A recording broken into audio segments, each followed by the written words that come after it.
Yo, what's going on with y'all? It's your boy NeohXO, and today I'm going to be reviewing Black Clover episode 144. This is a pretty cool episode, not gonna lie. So before we get right into the video, make sure you guys leave a thumbs up and subscribe with the bell notification on. It really helps out the channel. And without further ado, let's get right into the video.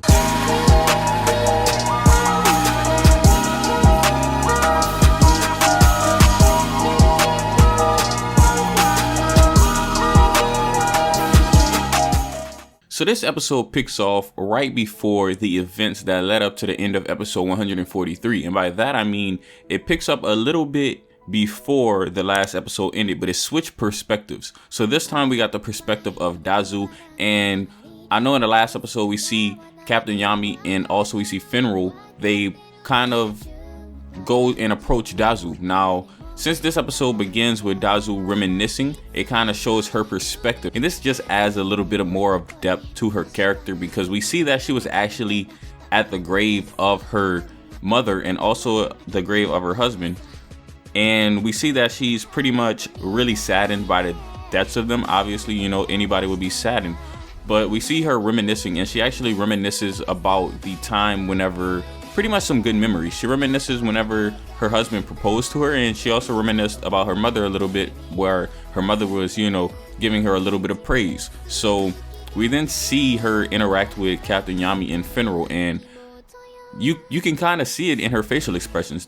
She really doesn't have that much compassion for the Magic Knights, and in fact, Captain Yami even pretty much basically says that they resent the captains, and Captain Yami doesn't blame her, because Captain Yami is, I know a lot of people think of him as kind of an imbecile, but he's actually a really intelligent guy. You just have to look forward past the act. Sometimes wise people have to play the fool sometimes, you know.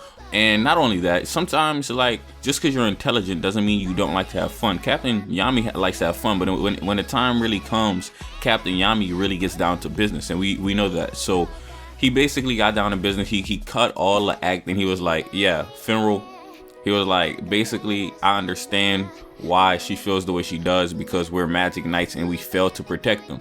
And it's clear because obviously she lost two of her very loved ones. Now, this series seems to be like really good at dabbling into moral ambiguities, because we see this with Patri and, you know, just going on and on. We see it a lot throughout the series, and this is right here another example of how this series can be morally ambiguous, because they even you know, address it more directly in the end, because we know Damnatio is really a person for justice, and he says that his subordinates want to get justice, but they want to get it in their own way.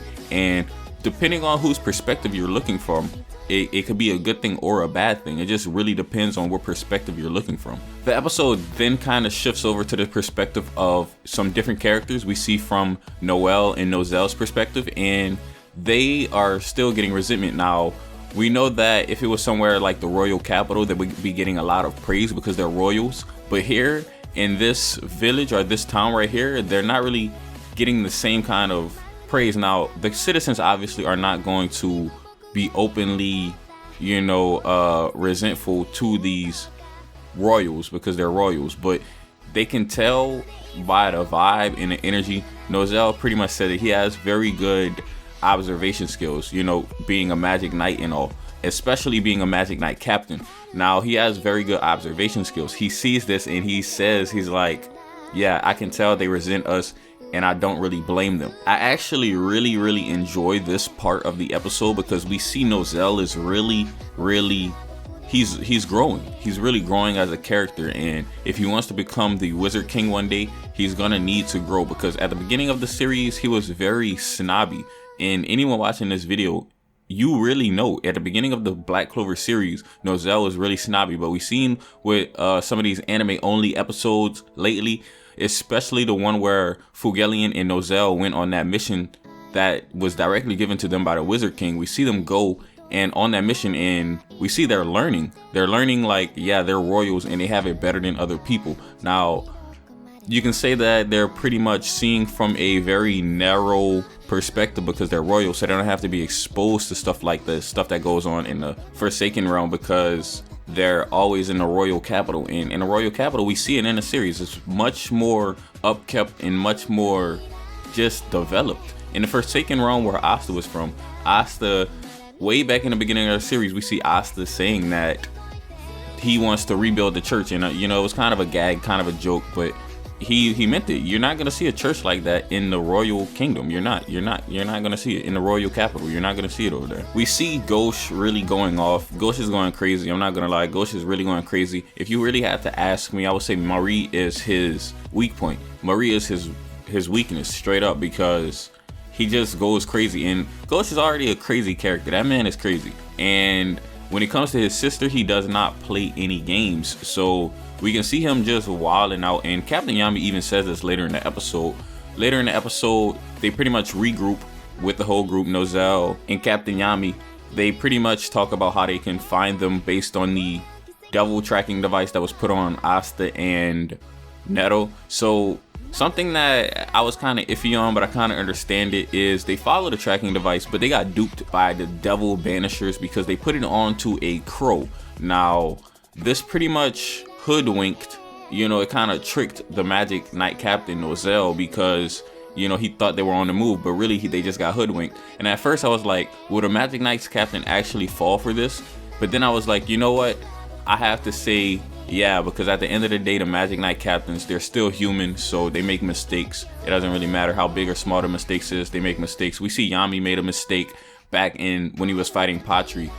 He kind of let his guard down, and then the third eye kind of attacked him. So yeah, just because they're a Magic Knight Captain doesn't mean they don't make simple mistakes like this, you know.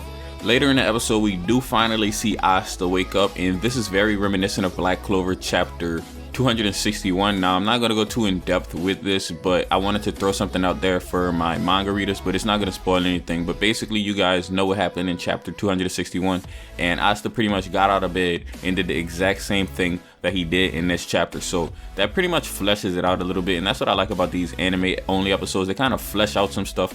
Moving further along in the episode, we do see the Magic Knights Captains actually having a meeting, and they're trying to come up with a strategy to save Neto and Marie. Now, we see Damnatio actually there too, and I want to point this out because Damnatio actually gave them some valuable information, and a lot of people tend to think that Damnatio is not a good person, and I think that he's another morally ambiguous character. Like, he just wants justice. He just wants things to be right. And like I said in the last video, he's a Libra. Libras just want balance. So at the end of the day, whatever it takes to restore balance to the kingdom, Damnatio is gonna do it.